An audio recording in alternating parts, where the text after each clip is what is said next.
Nga data 28 deri 31 maj, qyteti Durrësit është një koqire e edicionit të 21 turneu mbar kombëtar i futbollit për fëmijë, ku tradicionalisht marrin pjesë ekipe nga Tetova, Peja, Ulqini, Bujanoci dhe ekipi një koqiri Durrësit, ndërsa kësaj radhe pjesëmarrëse do të jetë dhe një ekip me Arbëreshët e Zarës.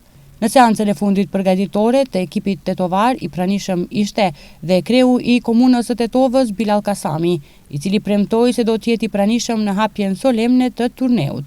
Kryetari Kasami ekipit i uroi suksese, ndërsa kapiteni t'ia dorëzoi flamurin e komunës, emblemën e të cilit duhet ta prezantojnë denjësisht. Porosia më e madhe është që ata të kalojnë mirë atje dhe të shoqërohen me bashkëmoshatarët e tyre nga gjitha trojet etnike. Patjetër që ne presim se do të kthehen edhe me fitore, por në këtë rast, duke pasur parasysh formatin dhe edicionin e garave, më me rëndësi është pjesëmarrja se sa fitoria.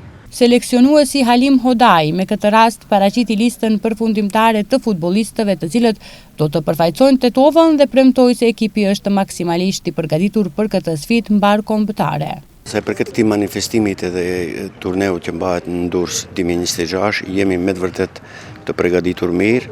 Kemi bërë një ekip kompakte prej shumë klubeve rrethinës Tetovës dhe Tetovës, edhe shpresojmë për një paraqitje sa më dinjitoze atje në turneu.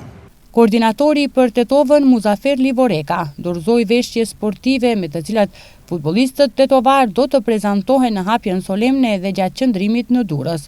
Nisja është caktuar për ditën e njëjtë në ora 10 para shkollës së mesme tekstile në Tetovë.